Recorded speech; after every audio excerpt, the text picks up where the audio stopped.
தமிழ் 7 நாள் விழா என்கிற தலைப்பில் பாவலரேறு தமிழ்களம் ஒருங்கிணைப்பில் இந்த நிகழ்ச்சி நடக்கிறது. கடந்த ஆண்டு தமிழ்நாடு அரசு தமிழ் வார விழா என்கிற தலைப்பில் இந்த அறிவிப்பை செய்திருந்தது. 2014ஆம் ஆண்டு இந்திய அரசு சமஸ்கிருத வார விழா என்கிற ஒரு அறிவிப்பை செய்து அதற்காக மிக பெரும் அளவில் பொருள் நல்கையெல்லாம் கொடுத்து தமிழ்நாட்டில் உள்ள இந்திய அளவில் உள்ள எல்லா இந்திய அரசினுடைய உதவி பெறும் பள்ளிக்கூடங்கள், அவர்களுடைய பாடத்திட்டத்தின் கீழ் இயங்குகிற பள்ளிக்கூடங்கள் எல்லாவற்றிலுமே இந்த வார விழாவை பெரிய அளவில் நடத்தி வந்து கொண்டிருக்கிறார்கள். ஏறத்தாழ 12 ஆண்டுகளாக அறிவிப்பின் கீழ் நடக்கிறது. ஆனால் அதற்கு முன்பாகவே 1950கள் தொடங்கிய சமஸ்கிருதத்திற்கான எல்லா திட்டங்களோடு இந்திய அரசு பல்வேறு நன்மைகளை செய்து ஒதுக்கீடுகள் செய்து அதை வளர்ச்சி கொண்டு வருவதை பற்றி நமக்கு நல்லா தெரியும். அதற்கான நிலையில் தமிழை கல்வி மொழியாக, ஆட்சி மொழியாக, அலுவல் மொழியாக, நயன்மை மொழியாக, வழிபாட்டு மொழியாக ஆக்குவதில் மிக பெரும் அழுத்தமான முயற்சியை தமிழ்நாடு அரசு எடுத்தது என்று நாம் சொல்வதற்கில்லை. ஒரு அறிவிப்பாக செய்ததும் அதற்கான சில முயற்சிகளையும் செய்தார்கள் என்பது உண்மையானாலும் கூட இந்திய அரசை வலிமையாக எதிர்த்தோ அல்லது இதை கொண்டு வந்தே ஆக வேண்டும் என்கிற ஒரு பெரும் முயற்சியிலேயோ செயல்பட்டதாக நாம் உணர முடியவில்லை. ஆனால் எடுத்த சில முயற்சிகளை கூட தடை செய்வதற்கு மிக பெரும் அளவில் பார்ப்பன கூட்டம், அதிகார கூட்டங்கள் எந்த அளவுக்கு தடை செய்தன என்பதையும் நாம் தெரிந்து கொள்ள வேண்டும். வழிபாட்டுக்குரிய நிலையில் தமிழை வழிபாட்டு மொழியாக ஆக்க வேண்டும் என்கிற ஒரு திட்டத்தை போட்டவுடனே உச்ச நீதிமன்றம் போய் அதற்கு தடை ஏற்படுத்தினதும் அதை மறுத்து பாவலரேறு ஐயா அவர்களை கூட ஒரு வழக்கு தொடுத்து அந்த வழக்கில் கூட வழிபாடுகளை செய்து கொள்ளலாம், தமிழிலும் செய்து கொள்ளலாம் தான் உச்ச நீதிமன்றம் அதற்கான தீர்ப்புரையை வழங்கினது. ஒரு சின்ன முயற்சியை கூட அந்தந்த மாநில மொழிகளில் ஏற்படுத்திக் கொள்வதற்கு எந்த வகை அடித்தளத்தையும் மாநில அரசு தானாக உருவாக்கி கொள்ள முடியவில்லை என்று நாம் நன்றாக தெரிந்த செய்திகளாக இருக்கிறது. அதுவும் குறிப்பாக நம்முடைய உலக அளவில் ஒப்பிட முடியாத ஒரு பழமை வாய்ந்த மொழி, செழுமையான இலக்கணத்தை பெற்றிருக்கக்கூடிய மொழி, 10,000 ஆண்டுகளுக்கு முன்னால் வேறு எந்த மொழிகளும் தோன்றுவதற்கு முன்பாக உலக மொழிகளுக்கெல்லாம் தாயாக, குறிப்பாக திராவிட மொழிகளுக்கெல்லாம் தாய்மொழியாக, சமஸ்கிருதத்துக்கு மூல மொழியாக இருக்கிறது என்று பாவாணர் அவர்கள் ஆய்வு அடிப்படையில் சுட்டிக்காட்டிய மொழிக்கு நாம் ஒரு காலம் முழுக்க விழா எடுக்க வேண்டியதும் அதை பின்பற்றி அதனுடைய வேற்றுமொழி கலப்பில்லாமல் பேசுகிற ஒரு நடைமுறையை உருவாக்க வேண்டும் என்பது நம்மளுடைய நோக்கமும் செயல் திட்டமாகவும் இருக்கணும். ஆனால் அப்படியான ஒரு சூழல் இன்றைக்கு எளிதாக வாய்க்கவில்லை என்பதையும் நாம் தெரிந்து கொள்ள வேண்டும்.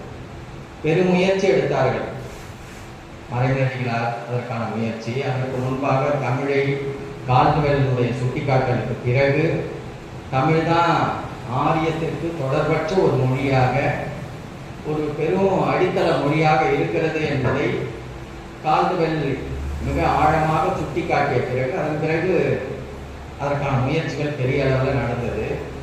மறைநடிகளார் தூய தமிழ் முயற்சிக்காக இயக்கமே உருவாக்கினார். அவருடைய ஞானசாகர் இதழை தமிழ்படுத்தி அறிவு கடல் என்பதாக நடத்த தொடங்கினார்.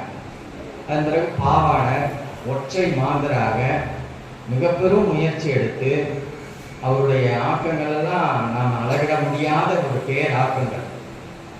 அவருடைய ஆய்வு இன்றைக்கும் நாம் முழுமையாக அறிய வேண்டிய ஆய்வுகளாக எடுத்து கையாள வேண்டிய, பரப்ப வேண்டிய ஆய்வு கருத்துக்களாக இருக்கிறது.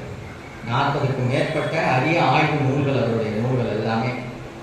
அந்த நூல்களுடைய செய்திகள் இன்னும் முழுமையாக பரப்பப்படவில்லை. நம்முடைய தமிழில் இளங்கலை, முதுகலை படிக்கக்கூடிய மாணவர்கள் கூட அவருடைய மொழி நூல்கள் பாடத்திட்டங்களாக வைக்கப்படவில்லை. இதெல்லாம் நம்மளுடைய மிக பெரும் பின்னடைவுகள். அவருடைய பெரும் முயற்சி தொடக்கத்தில் வந்து ஒரு குடத்தில் இட்ட விளக்கு போல் அறிஞர்கள் நடுவில் மட்டுமே அறிந்திருந்த நிலையில அதை குன்றில் இட்ட விளக்கு போல் பெருமளவில் பரப்பியது தென்மொழி தான். பாவலரேறு ஐயா பெருஞ்சித்திரனார் அவருடைய பெரும் முயற்சியில தான் அவருடைய செயற்பாடுகள் கருத்துகள் மிக பெரும் அளவில் தமிழகத்திற்கு மட்டுமன்றி உலகமெல்லாம் பரவ தொடர்ந்தது, பரப்பப்பட்டது. தென்மொழியிலே அவர் சிறப்பு ஆசிரியராக அமர்த்தி அதற்கான ஏற்பாடுகளோடு செய்தார். அதற்கு முன்பாக பாவாணருடைய பாவலரேறு ஐயா அவருக்கு ஆசிரியர் என்கிற நிலையிலிருந்தே அவருடைய பணியை எப்படியாவது அவருக்கு ஒரு சிறந்த ஆக்க பணிகளை அவருடைய செந்தமிழ் சொற்பிறப்பியல் அகரமுதலி திட்டத்தை உருவாக்குவதற்கான வழித்தடத்தை செய்து கொடுக்க வேண்டும் என்கிற பெரும் முயற்சி எடுத்தது தென்மொழி பாவலரேறு ஐயா அவர்கள் தான். அண்ணாமலை பல்கலைக்கழகத்தில் அதை இணைத்து செயல்படுத்துவதற்காக அதற்கான குழு அமைக்க வேண்டும் என்பதற்காக பாவேந்தர் அவர்களிடம் மிகவும் வலியுறுத்தி அவரையே அழைத்து கொண்டு போகிறார். போய் பாவேந்தரை அழைத்து கொண்டு போய் அண்ணாமலை பல்கலைக்கழகத்தினுடைய வேந்தரிடம் பேசி பாவாணர் அவர்களுக்கு ஒரு துறை ஒன்று உருவாக்கி அந்த துறை வழியாக செந்தமிழ் சொற்பிறப்பியல் அகரமுதலி திட்டத்தை உருவாக்குவதற்காகவும் அதற்கான ஏற்பாடுகளை செய்வதற்காகவும் பெரும் அழுத்தம் கொடுத்தார். ஆனால் பாவாணர் அவர்கள் அவருக்கு மேலாண்மையாக இருக்கக்கூடிய சுனித்குமார் சட்டர்ஜி என்கிற ஒரு வங்காள பார்ப்பனர் அவர் பாவாணரை அழுத்தம் கொடுத்து நீங்கள் உங்களுடைய தமிழ் சிறப்புகளை எல்லாம் பேசுங்க, ஆனால் சமஸ்கிருதம் தான் அதற்கான மூல மொழி என்பதை சொல்லுவதை நீங்கள் நிறுத்த வேண்டும், சமஸ்கிருதத்தை எந்த வகையிலும் நீங்கள் குறைத்து மதிப்பிடக்கூடாது என்பதாக பாவாணரை அழுத்தம் கொடுத்து சொன்னதன் பிறகு அவர் என்னுடைய உண்மையான ஆய்வு கருத்துக்களை வெளிப்படுத்துவதில் நான் எந்த தடையும் செய்து கொள்ள மாட்டேன், எந்த இணக்கப்போக்கிலையும் நான் ஒத்துக்கொள்ள முடியாது என்பதை மிக ஆழமாக வலியுறுத்தி அதன் பிறகு எனக்கு வறுமை உண்டு, எனக்கு அறிவு புலம் உண்டு, நான் மிகுந்த அறிவு செயற்பாடுகளுக்காக தன்னை ஈகப்படுத்தி கொண்டவன், என்னுடைய குடும்ப வறுமை கூட மிக பெரும் என்னை நெருக்கடிக்கு உள்ளாக்குகிறது, இருந்தாலும் கூட எனக்கு மான உணர்ச்சி உண்டு என்பதாக அந்த பணியும் தூக்கி எறிந்துவிட்டு வந்தார். தென்மொழியிலேயே அவருடைய தொடர்ந்த கட்டுரைகள் வெளிவந்தன. இவையெல்லாம் தூய தமிழுக்கான ஒரு பெரும் முயற்சி.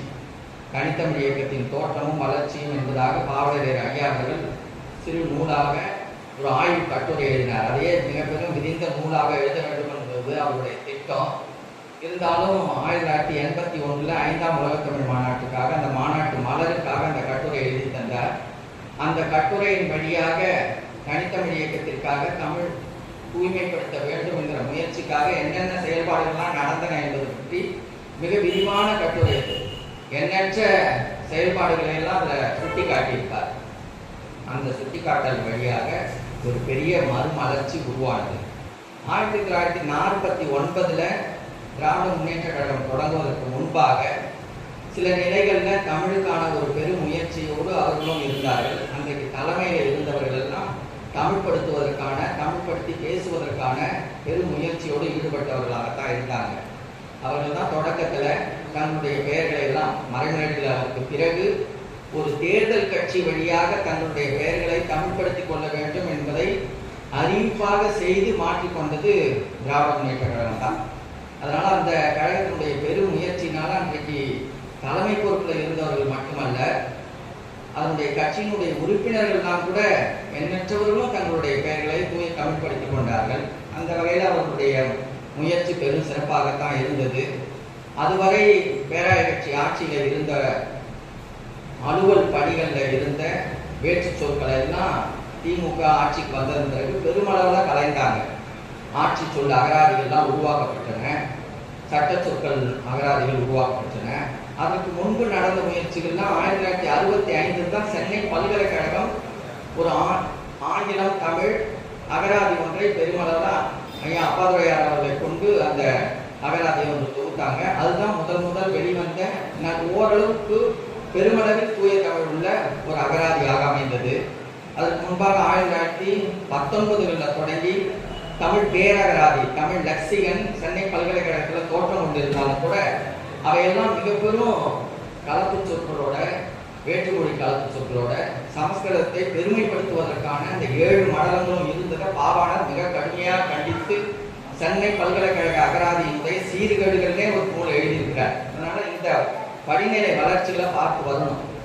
திமுக ஒரு கட்டம் வரைக்கும் அதற்கான பெருமுயற்சிகளோட செய்து வந்தது. நாளடைவில் படிப்படியாக அவருடைய முயற்சிகள் சரிய தொடங்கினது. பெருமளவில் தமிழுக்கான தூய தமிழுக்கான பெருமுயற்சிகளை செய்யல. அந்த பின்னடைவு கல்வி வழியாகவும் அவர்களால் ஈடு கொடுக்க முடியல. இந்திய அரசுக்கு சாய்காலோட அரசியல் நிலைப்பாட்டுக்காக எல்லா சரிவுகளோடும் இருக்க தொடங்கிட்டாங்க. அதன் பிறகு படிப்படியாக தமிழை பரப்புவதற்காகவும் அதற்கான பெரும் முயற்சிகளையும் இடித்துரைக்கிற நிலைகளில் தென்மொழி வழியாக பாவலரேர் அவர்கள் மிக கடுமையாக அதை சுட்டிக்காட்டியே வந்தாங்க. ஒவ்வொரு முறையுமே ஒவ்வொரு தேர்தல் காலத்திலையும் சரி, தேர்தலுக்கு இடைப்பட்ட காலத்திலையும் சரி, வந்த தென்மொழியில தொடர்ச்சியாக எழுதி வந்தாங்க.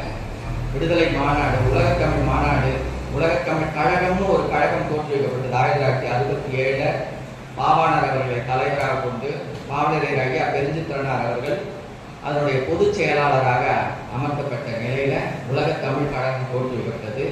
முதல் மாநாடு தொடக்க மாநாடாக திருச்சியிலையும், அதன் பிறகு பரமக்குடியிலையும், அப்பொழுது பரமக்குடிக்கு அடுத்து மதுரையிலையும் நடந்தது. பெருவாரியான தமிழ் அறிஞர்கள், பேராசிரியர்கள், தமிழ் ஆர்வலர்கள் எல்லாம் அதில் இணைய தொடங்கினாங்க. தென்மொழி தான் தொடக்கத்தில் தூய தமிழை அடையாளப்படுத்திய அறிவுக்கடலுக்கு பிறகு தூய தமிழையே முழுமையாக வந்த இதழ்னா தென்மொழி தான். தென்மொழி அடியொட்டி எண்ணற்ற இதழ்கள் வர தொடங்கின. மாணவர்கள் வழியாக மாணாக்கன் இலக்குவனார் ஐயா கொண்டு வந்தது. பூஞ்சோலை, காரை இறையடியான், காரை அழகன், அதுபோல பாவை இதழ், அதன் பிறகு வலம்புரி இதழ் இறைக்குருவனார் ஐயா கொண்டு வந்தது. அதுபோல ஏராளமான இதழ்கள் வர தொடங்கினது. 100க்கும் மேற்பட்ட இதழ்கள் தூய தமிழே வர தொடங்கினது. அதுக்கெல்லாமே தென்மொழி அடித்தளமாக இருந்து அந்த இதழ்கள்லாம் நட தொடங்கினது. எப்படி திராவிட முன்னேற்ற கழகம் தொடங்குகிற பொழுது அரசியல் பரப்பலுக்காக எண்ணற்ற இதழ்கள், திராவிடன், தமிழ்நாடு, மாநிலம் பற்றியான செய்திகளை, மாநில உரிமைகள் பற்றியான செய்திகளை பற்றியான அழுத்தங்கள்லாம் கொடுப்பதற்காக எண்ணற்ற இதழ்கள் அங்கு வந்ததோ, அதுபோல அடிப்படை ஏந்துகளை இல்லாத நிலையில தூய தமிழ் இயக்கத்தின் வழியாக எண்ணற்ற இதழ்கள் பரப்பல் முயற்சியில் ஈடுபட்டன. இதெல்லாம் ஒரு பெரிய ஒரு எழுச்சிக்குரிய காலமாக, தூய தமிழுக்கான எழுச்சிக்குரிய காலமாகவே அவையெல்லாம் நடந்தன. அந்த எழுச்சியினுடைய தொடர்ச்சியாக அதன் பிறகு வந்த தேர்தல் கட்சிகள், குறிப்பாக பாட்டாளி மக்கள் கட்சி வந்ததன் பிறகு தூய தமிழுக்காக ஒரு பெரும் செயல்பாடுகளை செய்ய தொடங்கினாங்க. எல்லாருடைய பெயர்களையும் அறிவிப்பாகவே செய்தாங்க. அதெல்லாம் வரவேற்கக்கூடிய ஒரு பெரும் மகிழ்ச்சிக்குரிய செயல்கள். 90களில் அதெல்லாம் நடந்தது. அந்த 90களில் அவர்களுடைய கட்சியிலேயே பெரிய அளவில் எல்லாரும் தமிழ் படுத்திக் கொள்ள வேண்டும். அதில் ஒரு சில அளவுகளும் நம்ம எண்ணி பார்க்க வேண்டும். திராவிட முன்னேற்ற கழகத்தில் பலரும் தலைமை பொறுப்பில் இருந்த எண்ணற்றவர்கள் தங்களுடைய பெயர்களை தமிழ்படுத்தி கொண்டாலும் கூட பின்னால் முதலமைச்சராக வந்த அருட்செல்வனார் என்று பாவாணர் அவர்களாலையும் பாவலரேர் அவர்களாலையும் அழைக்கப்பட்ட கலைஞர் கருணாநிதி அவர்கள் தன்னுடைய பெயரை மாற்றிக்கொள்ளவில்லை என்பது ஒரு பின்னடைவு. அதே போலதான் பாட்டாளி மக்கள் கட்சியில் எண்ணற்றவர்கள் தங்களுடைய பெயர்களை மாற்றிக்கொண்டாலும் கூட அதனுடைய நிறுவன தலைவர் என்ற ஐயா மருத்துவர் ராமதாஸ் அவர்கள் தன்னுடைய பெயரை மாற்றிக்கொள்ளல. அதனால ஒரு அழுத்தம் கட்சிக்குள்ளார கிடைக்கல. ஆனா எண்ணற்றவர்கள் மாற்றினாங்க. அவர்களுடைய மக்கள் தொலைக்காட்சி மிக பெரும் தூய தமிழ் பரப்பல் பணிகளையும் செய்தது. யார் யார் தூய தமிழில் விளம்பர பலகைகள் வைத்திருக்கிறாங்க அவர்களெல்லாம் போய் நேர்காணல் செய்வது, அவர்களுடைய கருத்துக்களை எல்லாம் கேட்பது, தமிழில் பேசு தங்க காசு என்பதாக ஒரு நிகழ்ச்சியை நடத்தினாங்க. ஊர் பெயர் பற்றியான செய்திகள், அந்த ஊர் பெயர் பற்றியான செய்திகளில் ஊரும் பேரும் அப்படிங்கிற தலைப்பிட்டு ஐயா புலவர் இறைக்குருவனார் அவர்களையும் அழைத்து அந்த மக்கள் தொலைக்காட்சியில் நிகழ்ச்சிகளை நடத்தி பல்வேறு செய்திகளை வெளிக்கொண்டு வந்ததில் அவர்களை உண்மையாகவே பல நிலைகளில் பாராட்டி ஆக வேண்டும்.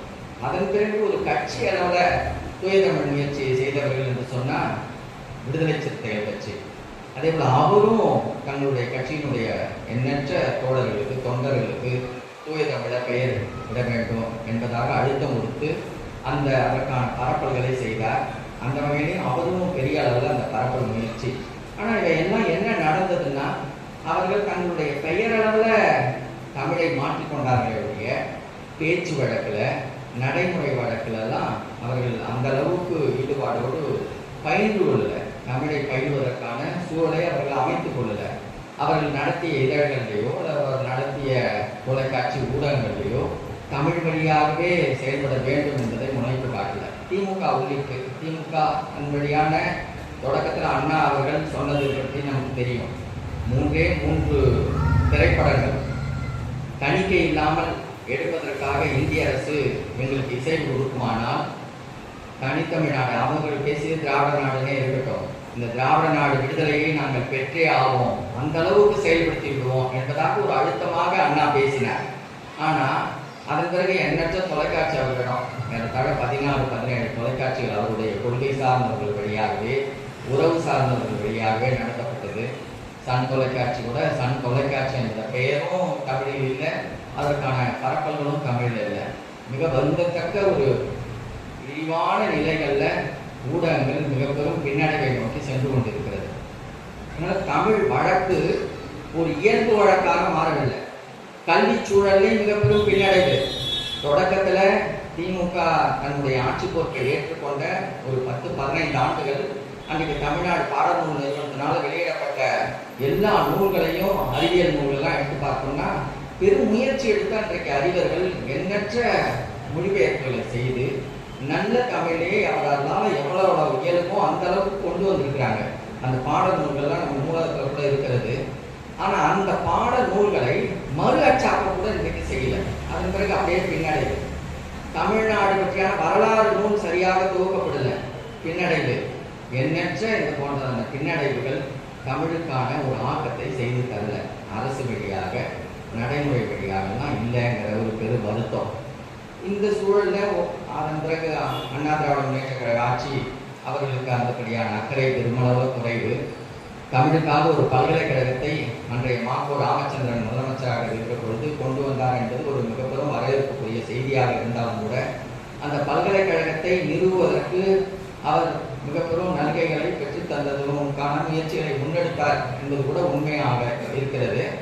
ஆனாலும் அவரால் பெரிய அளவில் அக்கறை கொண்டு அதை மாற்றுவதற்கான பெருமுயற்சி செய்யவில்லை என்பதுதான் நம்ம பார்க்கணும்.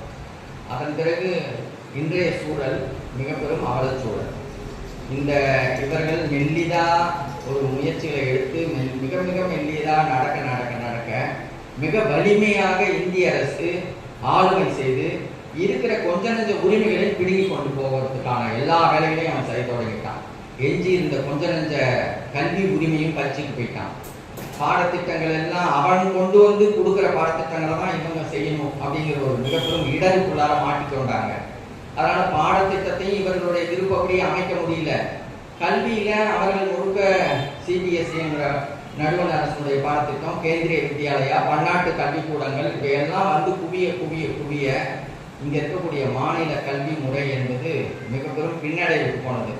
அவர்களை இடித்துரைத்து அவர்களை தமிழ்படுத்துவதற்கான வீறு கொள்ளாம இவங்களும் என்ன பண்ண தொடங்கிட்டாங்கன்னா தமிழ் வழி கல்வியை விட்டுட்டு கொஞ்சம் வகுப்புகளை ஆங்கில வழி கல்வி வழியிலையும் நடத்துவதற்கான திட்டத்தோட நகர தொடங்கிட்டாங்க.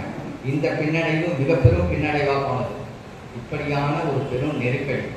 இந்த நெருக்கடிகளுக்குள்ளார தமிழுக்காக பல்வேறு துறைகள் தொடக்கத்திலிருந்தே திமுக ஆட்சிக்கு வந்த காலத்திலிருந்தே எண்ணற்ற துறைகள், தமிழ் வளர்ச்சித்துறை இருந்தது, உலக தமிழர் ஆட்சி நிறுவனம், இது போன்ற ஒரு 7-8 நிறுவனங்கள் தமிழை வலுப்படுத்துவதற்காகவும் வலிமைப்படுத்துவதற்காகவும் துறைகள் ஏற்பாடு செய்யப்பட்டாலும் கூட அந்த துறையில் இயக்குநர்களாக வந்தவர்கள் கூட தமிழை மீட்பதற்காக திட்டங்களை அரசுக்கு கொடுக்க வேண்டும் என்பதிலோ அல்லது அரசுக்கு அழுத்தம் கொடுத்து மாற்ற வேண்டும் என்பதிலோ பெரிய அக்கறை கொண்டவர்களாகவோ அறிவு பெற்றவர்களாகவோ இல்லை. குறைந்த அளவு அந்த தூய தமிழ் பெயரை கொண்டவர்களாகவோ அந்த நடைமுறை கொண்டவர்களாகவோ இயக்குநர்களாக அமைக்கப்பெறலைங்கிறது இன்னொரு அவலமான செய்தி. அப்படியான ஒரு மிகப்பெரும் பின்னடைவுகள் வரலாற்றை நம்ம இழந்திருக்கிறோம், முயற்சிகளை இழந்திருக்கிறோம். செந்தமிழ் சொற்பிறப்பில் அகரமுதலி திட்ட இயக்ககத்தின் வழியாக வெளிவந்த அந்த அகரமுதலிகளில் கூட பாவாணருடைய அது பெரும் முயற்சிகள் சரியானபடியில பதிவாக்கப்படாததெல்லாம் பெரும் வருத்தத்திற்குரிய செய்திகளாக அமைந்து போனது. இது போன்ற எண்ணற்ற பின்னடைவுகளையே தொடர்ச்சியாக சந்தித்து கொண்டிருக்கிறோம். பின்னடைவுகளிலிருந்து நம்மை ஈடுபடுத்தி இன்னும் முன்னேறி செல்வதற்கான எந்த வழித்தடத்தையும் இழந்து போயிருக்கிறோம். இன்றைக்கு இதழ்கள் இல்லை, தூய தமிழ் இதழ்கள் தான் இன்றைக்கு தென்மொழி ஒன்று தான் வந்து கொண்டு இருக்குது. மற்ற இயக்கங்களுடைய இதழ்கள் அவரவர்கள் முயற்சி கொண்டிருந்த நிலையில கொஞ்சம் கொஞ்சமா தமிழ் பேசிக் கொண்டிருக்கிறாங்க. இயல்பான இயக்கங்களுடைய முன்னெடுப்புல தமிழ் வழக்கு மொழியாக களப்பற்று பேசுவதற்கான வழக்காடலுக்குரிய மொழியாக யாராலையும் பின்பற்றப்படல. தூய தமிழுக்காக அல்லது தமிழ் வழி கல்விக்காக பள்ளிக்கூடங்கள், நூற்றுக்கணக்கான பள்ளிக்கூடங்கள் இயங்கி வந்த நிலையில இன்றைக்கு 18-20 பள்ளிக்கூடங்கள் தான் இறுதியாக நடக்கிறபடியான ஒரு பெரும் அவலம். அதுவும் தடுமாறி தங்களை பொருளியல் வழியாக நிலைப்படுத்திக் கொள்ள முடியாத அவலச்சூழல். இப்படியான ஒரு பெரும் நெருக்கடி, எல்லா வகையிலும் நெருக்கடி. தமிழுக்கான நெருக்கடி மட்டுமல்ல, தமிழ் இனத்தை மீட்டு நிலைப்படுத்துவதற்கான நெருக்கடி, தமிழ் நிலத்தை அல்லது தமிழ் இனத்தினுடைய நாட்டு உரிமைகளை நிலைநாட்டுவதற்கு அரசியல் நெருக்கடி, பொருளியல் நெருக்கடி, வாழ்வியல் நெருக்கடி. எல்லா குடும்ப வாழ்க்கைக்குள்ளாரையும் பார்ப்பனியம் புகுந்து கொண்டது. பேர் வைக்கிறதுல தமிழ் இல்லாதது போலவே வாழ்க்கை நடைமுறையில தமிழ் இல்லை. தங்களுடைய குடும்ப விழாக்களை, குடும்ப நிகழ்ச்சிகளை தமிழில் அல்லது தமிழிய நிகழ்ச்சியில் வழிபட்டு நடத்துவதற்கான குடும்பங்கள் மிக மிக அருகி போய்விட்டன. வெறும் எண்ணிவிடலாம், நூற்றுக்கணக்கான குடும்பங்கள் தான் இப்படியான வழிமுறைகளை இருந்து கொண்டிருக்கின்றன அப்படின்னு எண்ணி சொல்லலாம். பெரிய அளவில் பொது உடைமை பேசுகிறவர்களோ, பெரிய அளவில் இங்கே குமுக மாற்றத்தை பற்றி பேசுகிறவர்களோ கூட தங்களுடைய குடும்ப நிகழ்வுன்னு வருகிற பொழுது அந்த கருத்துக்களிலிருந்து விலகி போகிறார்கள். பார்ட்னர்களை வைத்து திருமணம் செய்து கொள்வது, சமஸ்கிருத ஓதுவார்களை கொண்டு நடைமுறைகளை மேற்கொள்வது என்பது தங்களுடைய பெயர்களை ஏதாவது ஒரு பார்ப்பனர்களுடைய அல்லது அந்த குறித்து சொல்லக்கூடியவர்களுடைய முன்னெடுத்துக்களை ஏற்றுக்கொண்டு அதனால் நாங்கள் வைத்தோம் அப்படின்னு ஒரு சறுக்கல்களோட வாழ தொடங்கி விட்டார்கள். இப்படியான ஒரு நெருக்கடியான சூழலில் தான் பாவலர் தமிழ் களம் இந்த முயற்சி எடுத்திருக்கிறது. அரசு கூட தமிழ் தொடக்கத்தில் இவங்கெல்லாம் பாட்டாளி மக்கள் வச்சுலாம் அறிவித்தது போல தமிழுக்காக தூய தமிழ் பற்றாளர்கள் விருது என்கிற அடிப்படையில் ஒரு விருதை கொடுத்து கொண்டிருக்கிறாங்க. அது எப்படின்னா, யாராவது ஒரு வருடம் ஆய்வு செய்வது, பொதுப்பட ஒரு தொலைபேசியை போட்டு கேட்பது, அந்த ஒரு சில உரையாடல்களில் மட்டும் அவர்களுடைய நெறிகளை ஆய்வு செய்து தேர்வு செய்து அவர்களுக்கு அந்த தொகையை கொடுக்குறது 25,000 ரூபாய். அது ஒரு நல்ல அறிவிப்பு திட்டமானாலும் அதற்கான தேர்வு முறைகள் இன்னும் வலுப்படுத்தப்பட வேண்டும். இன்னும் கடுமையாக அந்த நெருக்கடிக்கு உள்ளாக்கப்பட வேண்டும். நாம் கடுமையான அழுத்தங்களை கொடுத்து அரசுகளையும் செய்தாக வேண்டும். இப்படியான சூழல அரசுக்கும் நாம் பல செய்திகளை இடித்துரைத்து சொல்லுவதற்காகவும், அதே போது தென்மொழியின நீண்ட நெடிய வளர்ச்சியில தூய தமிழ் இயக்கத்தின் வழியாக மரமலடிகளால் தொடங்கி பாவாணர் வழி அதன் பிறகான முயற்சிகள்ல நாம் இன்றைக்கு நின்று கொண்டிருக்கக்கூடிய இந்த தமிழ் களம் ஒரு சரியான தூய தமிழ் நெறியாளர்களை, தூய தமிழை தன்னுடைய வாழ்க்கை நெறியாக வாழ்ந்து கொண்டிருக்கிறவர்களை ஒவ்வொரு ஆண்டும் ஒரு 5 நாம் தேர்வு செய்து அடையாளப்படுத்தி அவர்கள் இப்படியாக இருக்கிறார்கள் என்பதை இந்த தமிழ் பேருலகத்திற்கு, உலகம் முழுக்க கூடிய தமிழர்களுக்கு அடையாளப்படுத்துகிற வகையில் இந்த முயற்சி முன்னெடுத்திருக்கிறது. இந்த முயற்சியின் வழியாக இந்த 5 நிலைகள் அப்படின்னா, முதல்ல அவர்கள் தங்களுடைய பெயர்களை தூய தமிழில் வைத்திருக்கணும். தூய தமிழில் வைத்திருக்கக்கூடிய பெயர்களோடு தன் பெயர் மட்டுமன்றி தன்னுடைய குடும்பத்தார், உறவினர்கள், பிள்ளைகள் இவர்களுடைய பெயர்களை எல்லாம் தூய தமிழில் மாற்றுவதற்கான ஒரு முயற்சிகளிலும் அவர்கள் ஈடுபட வேண்டும், தங்களுடைய குடும்பம் உள்ளிட்டு. அடுத்தது, குடும்ப நிகழ்ச்சிகளில் ஆரிய கலப்பில்லாமல், பார்ப்பனிய கலப்பில்லாமல் தூய தமிழ் நெறியோடு தமிழிய நெறிப்பட்ட குடும்ப நிகழ்வுகளை நடத்தணும் அப்படிங்கிறதையும் நம்ம ஒரு வரையறையாக வைக்கிறோம். அதே போல சாதி சமயமற்ற ஒரு பொதுமை தமிழிய உறவு வாழ்வை அவர்கள் வாழ வேண்டும். அப்படியான ஒரு நெறிமுறையை அவர்கள் ஏற்றிருக்க வேண்டும். அதே போல தூய தமிழை பரப்புவதற்கான முயற்சிகளையும் அவர் மேற்கொண்டு செய்ய வேண்டும். இப்படியான நிலைகளில் நாம் அரிதாக சிலர் தான் நமக்கு கிடைக்கலாம். ஆனாலும் அவர்களை அடையாளப்படுத்தி அவருடைய பெரும் அடையாளத்தின் வழியாக பலரையும் நாம் ஈர்ப்புக்குரியவர்களாக மாற்றுவதற்கு இந்த அடையாளங்கள் பயன்படும். அரசு அடையாளப்படுத்துகிற தமிழ் பற்றாளர்கள் விருதை காட்டிலும் பன்மடங்கு உயர்ந்ததாக இந்த தூய தமிழ் நெறியாளர் விருதை, இந்த சிறப்பை நாம் அடையாளப்படுத்தி சொல்ல வேண்டும். எந்த வகையில்தான் இது சிறப்புக்குரியது? வெறும் பேர் வைத்துக் கொள்வதில்லை. ஏதோ ஒரு சில நிமிடங்களில் தூய தமிழை பேசுவது என்பதோடு நிறைவடைவதில்லை.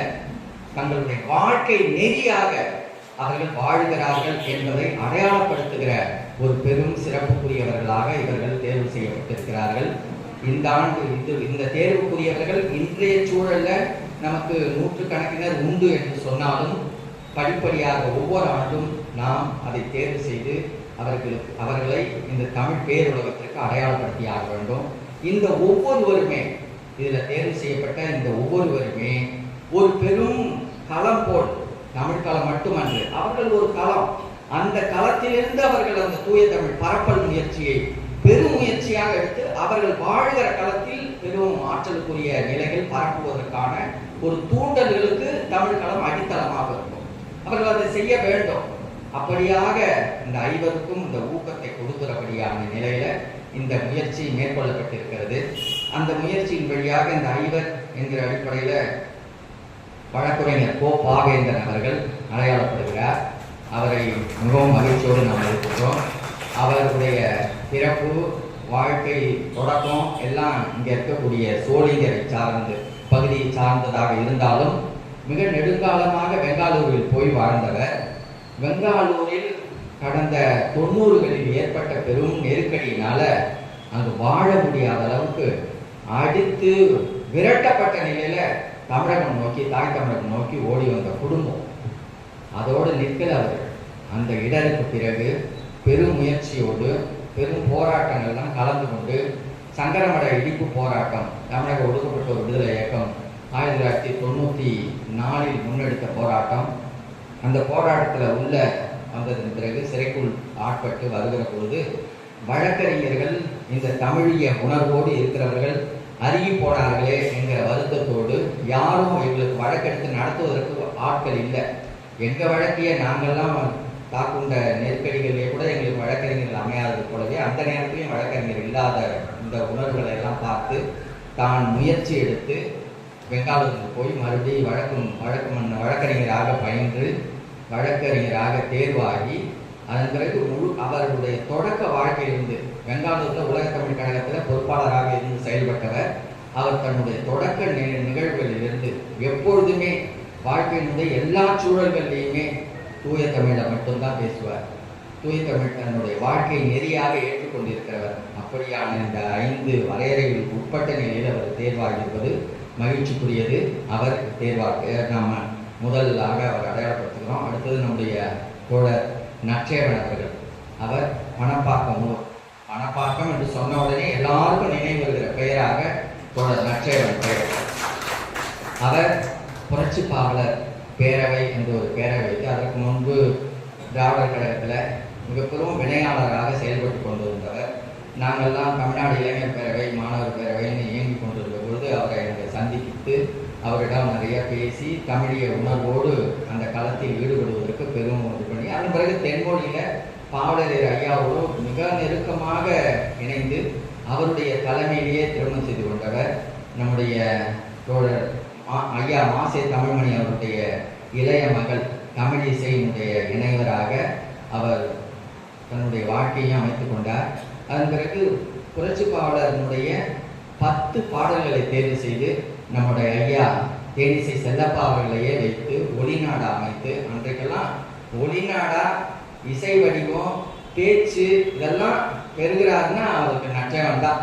எல்லா இடங்கள்லையும் நீங்கள்லாம் நினச்சி பார்க்க முடியாது. இன்றைக்கு நிலை வேற. 90களில் யாருமே விடுதலை புலிகள் பற்றி எளிதாக பேசிவிட முடியாது. ஒரு படத்தை அச்சிட முடியாது. அன்றைக்கெல்லாம் பெரும் அளவில் நெருக்கடியோட எல்லா அச்சங்களுக்கும் அலைந்து தவித்து பிரபாகரன் படத்தையும் விடுதலை புலிகளுடைய மற்ற வெளியீடுகளையும் தமிழ் ஈழ விடுதலை இயக்கங்களுடைய மற்ற வெளியீடுகளையும் அச்சிட்டு பரப்பல் செய்தோம். பரப்பல் செய்கிற போது எண்ணற்ற நெருக்கடிகள், எண்ணற்ற சிறைப்படுத்தங்கள் எல்லாவற்றையும் எதிர்கொண்டு எங்கேயும் தன்னுடைய தூய தமிழை விடவில்லை. அந்த தமிழோடு தன்னுடைய வாழ்க்கையை நிலைப்படுத்தி கொண்டவர். அதனால் அவரும் அந்த தேர்வுக்குரியவர். அதே போல நம்முடைய ஐயா சாத்தனூர் ஆறுமுகம் ஐயா அவர்கள். அவர் தென்மொழியோடு, தென்மொழி என்று சொன்னால் சாத்தனூர் என்று சொன்னால் சாத்தனூர் ஐயா ஆறுமுகம் தான். சாத்தனூர் ஐயா ஆறுமுகம் மிக பெரும் இதோட பாவாணர் அவர்களோடு தொடர்பு கொண்டு பாவாணரை போய் அடிக்கடி போய் வேலூரில் சந்தித்து வந்து பாவாணருடைய இறுதி ஒழிவை கூட அவர் தனி நூலாக வெளியிட்டார். அதே போல் அவருடைய பெரும் முயற்சிகள் பெரும் துணை நின்றார். இளம் அகவையிலேயே தென்மொழியினுடைய பெரும் துணையாக தூணாக இருந்து செயல்பட்டவர். அவருடைய திருமகளார் இளைய மகள் நம்முடைய செந்தமிழ் கோதை, அவரும் முதுகலை முனைவர் பட்டம் தமிழில் பெற்று மிக பெரும் அளவில் இதற்கான தூய தமிழ் முயற்சிக்கான தன்னுடைய தந்தையார் எந்த அளவுக்கு ஈடுபட்டு அதற்கான எல்லா செயல்பாடுகளும் இருந்தாரோ அதே உணர்வோட அவரும் அதே தன்னுடைய வாழ்க்கையை நெறிப்படுத்தி வாழ்ந்து கொண்டிருக்கிறவர். இதில் ஒரு சிறப்பு என்னன்னா, இதற்கு முந்தைய சொன்ன தோழர் பாவேந்தனும் தோழர் நற்றேவனும் தன்னுடைய இயற்பெயரை வேறு பெயராக கொண்டவர்கள், வடமொழி பெயராக கொண்டவர்கள். அவர்கள் தங்களுடைய பெயர்களை தமிழ்படுத்தி துணை பெயராக ஏற்றுக்கொண்டவர்கள். ஆனால் நம்ம செந்தமிழ் கோதை செங்கொடி அடுத்த பெயர் சொல்ல வருகிறவர். இருவருக்குமே அவருடைய தந்தையார்கள் தூய தமிழ் பெயரை வைத்திருக்கிறார்கள் என்பது சிறப்பு. அடுத்தது நம்முடைய முனைவர் செங்கொடி அவர்கள் நம்முடைய ஐயா அரியலூர் அரங்கநாதர். அரியலூர் எப்படி ஒவ்வொரு ஊருக்கும் ஒவ்வொருவரை நம்ம சொன்னால் தெரியுமோ, அதுபோல் அரியலூர் என்று சொன்னால் ஐயா அரங்கநாதன் தான். ஐயா அரங்கநாதன் பெரியாரியல்லையும் நம்முடைய பாவலரேர் ஐயாவுடைய தூய தமிழ் இயக்க முயற்சிகளையும் தென்மொழியோடையும் மிகுந்த ஈடுபாடுடையவராக தன்னுடைய களப்பணியை அங்கேயே முழுமையாக ஆசிரியராக இருந்து ஆசிரியராக பணியாற்றி கொண்டிருந்த பொழுதே அவர் பெரும் பணிகளை ஆற்றியவர். தூய தமிழ் தனித்தமிழ் இயக்கத்திற்காக மட்டுமல்ல, தமிழ் வழி கல்விக்காக நம்முடைய ஐயா சின்னப்பா தமிழர் அவர்கள் எடுத்திருக்கிற பெரும் முயற்சி, தமிழ் வழி கல்வி இயக்கத்தின் வழியான பெரும் முயற்சிகளுக்கு பெரும் தூணாக அந்த மாவட்டங்களில் அவர் நின்று இன்றைக்கு நேற்றல்ல 20-30 ஆண்டுகளாகவே அவர் பெரும் களப்பணியோடு இருந்து கொண்டிருக்கிறவர். அவருடைய அரும் மகளார் செங்கொடி, அவருடைய இணையர் அவருடைய இணையரும் இயற்கையினுடைய நெறியோடு செயல்படக்கூடியவர். செங்கொடி அவர்களும் தமிழிலேயே முனைவர் பட்டம் பெற்று ஆசிரியராக பணியாற்றி கொண்டிருக்கிறார். தூய தமிழுக்கான முழு முயற்சிகளோடு செயல்பட்டு கொண்டிருக்கிறவர். அதனால அவரும் அந்த சிறப்புக்குரிய தேர்வுக்குரியவராக இருக்கிறார். இறுதியாக நம்முடைய இளஞ்சேந்தன் முதுகலை மாணவர். அவர் முதுகலை முடித்துவிட்டு முதுகலை தமிழ் முடித்துவிட்டு அதுக்கப்புறம் ஆய்வு மாணவராக இன்றைக்கு ஐயா சென்னை பல்கலைக்கழக பேராசிரியர் மணிகண்டன் ஐயாவுடைய பொறுப்பில் அவர் இயங்கிக் கொண்டிருக்கிறார். அவர் ஆய்வு மாணவராக இருக்கிறார். இளம் அகவையிலேயே நம்முடைய தமிழ் இயக்கம் வேலூர் பல்கலைக்கழகத்தின் வழியாக அவர்கள் நடத்துகிற அந்த தமிழ் இயக்கத்தினுடைய தொடர்பு கொண்டு அந்த தமிழ் இயக்கத்தின் வழியாக தூய தமிழ் மாணவர்கள் ஏறத்தாழ 200க்கும் மேற்பட்ட மாணவர்களை தமிழகம் அளாவி ஒருங்கிணைத்து அந்த ஒருங்கிணைந்த மாணவர்களுக்கு இவர் பொறுப்பாளராக, இவரை ஒட்டியே இருக்கக்கூடிய ஒரு சில மாணவர்களும் பொறுப்பாளர்களாக இருந்து இயங்கிக் கொண்டிருக்கக்கூடிய ஒரு பெரும் முயற்சி. அவர் தன்னுடைய பெரும் முயற்சியிலேயே ஒரு நூலும், இந்த தூய தமிழ் ஏன் அப்படி என்பதாக ஒரு நூலையும் எழுதி தன்னுடைய இள அகவையிலேயே அந்த நூலில் எல்லா செய்திகளையும் பதிவு செய்து அதை மாணவர் நடுவில் உலக விட்டது மட்டுமல்ல, அதற்கான பரப்பல் முயற்சியிலையும் ஈடுபட்டு கொண்டிருக்கிறார். அவருடைய இயற்பெயரும் வேறு வடமொழி சார்ந்த ஒரு பெயராக இருக்க தன்னுடைய பெயரை இளஞ்சேந்தன் என்பதாக மாற்றம் செய்து கொண்டவர். அதனால் அவரும் இந்த தேர்வுக்குரியவர். இந்த ஐவரும் மிகச்சிறும் சிறப்புக்குரியவர்கள். அவர்கள் தமிழ் களத்தால் முதல் இங்கு அடையாளம் காட்டப்படுகிறார்கள். அதனால் மற்றவர்களெல்லாம் அடையாளத்துக்கு உரியவர்கள் அல்லர் என்று பொருள் என்று அவர்களும் காலத்தால் எல்லாராலையும் இந்த தமிழ் காலத்தால் அடையாளப்படுத்தப்பட்டு உலகம் முழுக்க ஒரு பெரும் மாற்றத்தை செய்வதற்காக அரசுக்கு நாம் இடித்துரைத்து தூய தமிழை நிலைப்படுத்துவதற்காக தமிழ் வழி கல்வியை, தமிழ் வழி வழிபாட்டை தமிழ் அலுவல் மொழியாக, தமிழ் ஆட்சி மொழியாக ஆக்குவதற்கான எல்லா திறப்பாடுகளையும் செய்வதற்கான ஒரு அழுத்தத்திற்கு இந்த முயற்சி ஒரு பெரும் முயற்சியாக, தூண்டுகோல் முயற்சியாக இருக்கும் என்பதை பாவலர் தமிழ்களம் பெரும் நம்பிக்கையோடு இந்த முன் திட்டத்தை செயல்படுத்துகிறது. அதற்கான இந்த நிகழ்வுக்கு வருகை நின்றிருக்கிற அனைவரையும் மிகவும் நெஞ்சார நாங்கள் அனைவரையும் வரவேற்கிறோம். இதற்கான சிறப்பு செய்வதற்கான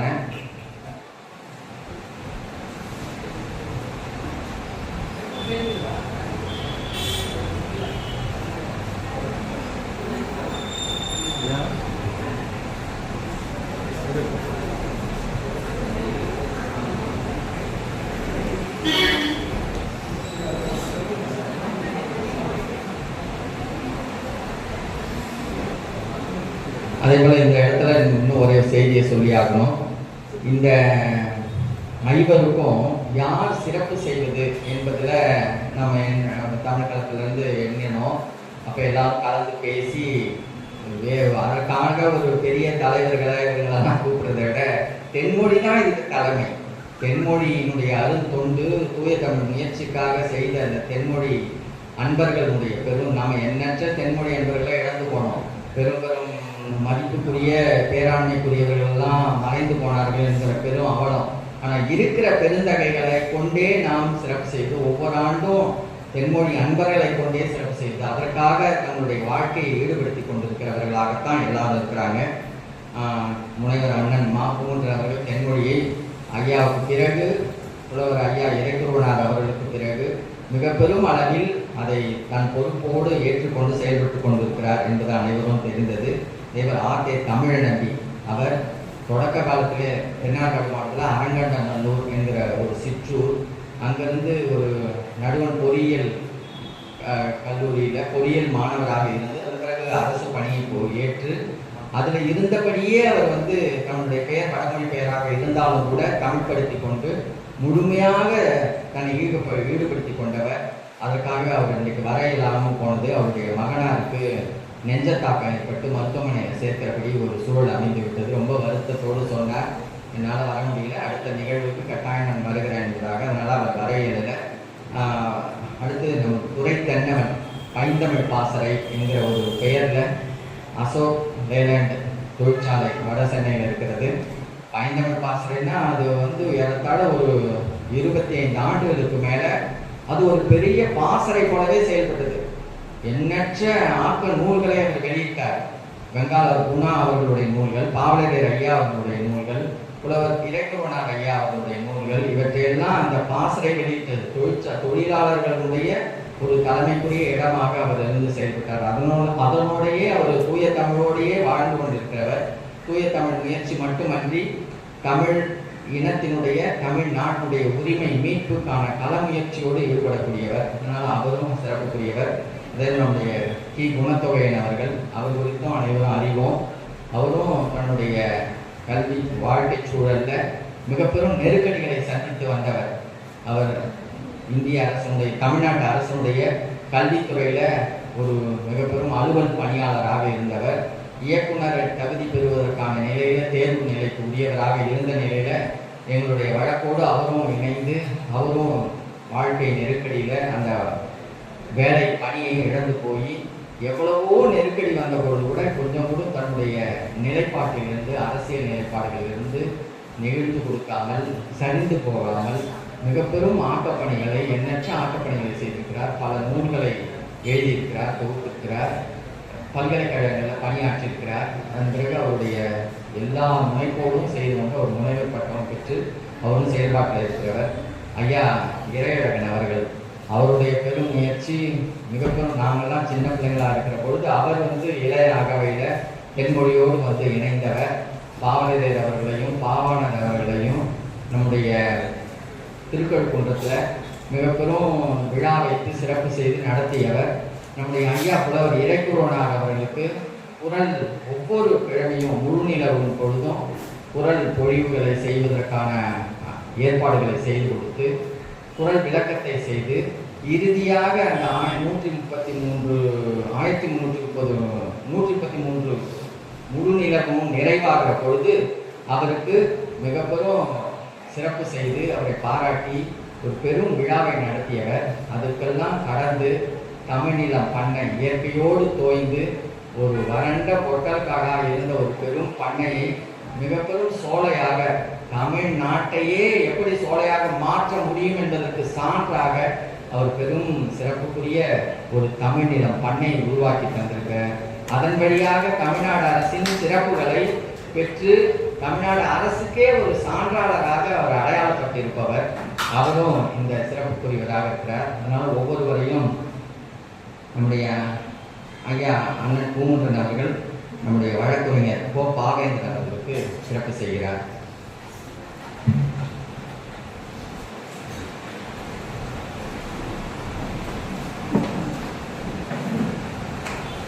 சிறப்பு என்பது நம்முடைய ஐயா பாவலரேர் அவர்களுடைய எழுத்தடைகள் முழுமையாக அவர்களுக்கு ஒரு இணை தரப்படுகிறது. அதனுடைய சிறப்பு பட்டயம் ஒன்று, அதன் பிறகு ஒரு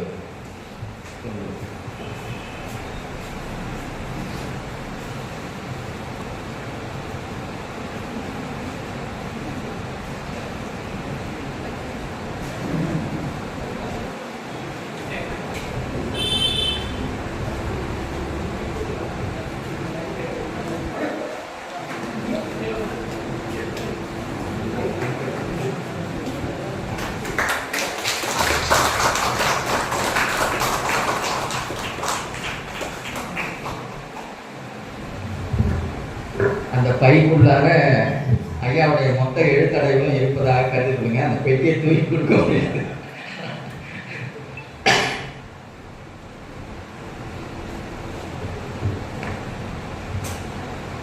நம்முடைய ஐயா புலவர் வெற்றி அழகன் அவருடைய நூல்களையும் அவர்களுக்கு அன்பளிப்பாக கொடுக்கிறார்.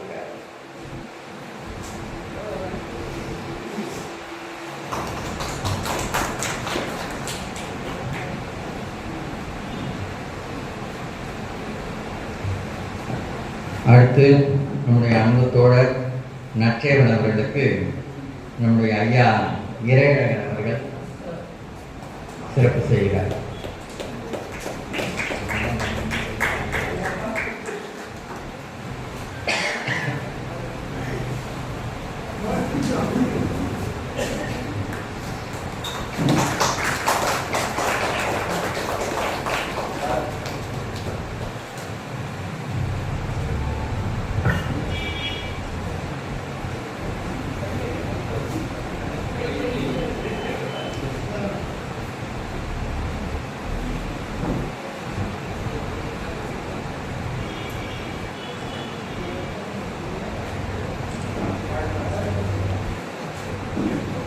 அடுத்து முனைவர் பா. செந்தமிழ் கோதை அவர்களுக்கு நம்முடைய அரங்கநாதன் ஐயா அவர்கள் சிறப்பு செய்கிறார்கள்.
அடுத்து முனைவர் செங்கோடி அவர்களுக்கு நம்முடைய ஐயா துரை தென்னவன் அவர்கள் சிறப்பு செய்கிறார்.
அடுத்து நம்ம அன்பு நண்பர் இளஞ்சேந்தர் அவர்களுக்கு முனைவர் ஐயா குணத்தொகை அவர்கள் சிறப்பு செய்கிறார்.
சிறப்பு செய்யப்பட்டவர்கள் அனைவரும் ஒரு வரிசையாக நின்று, ஆமாம், வரிசையாக அனைவருமே நின்று அந்த பட்டயத்தை மட்டும் எடுத்து கொண்டு வருகிறாங்க.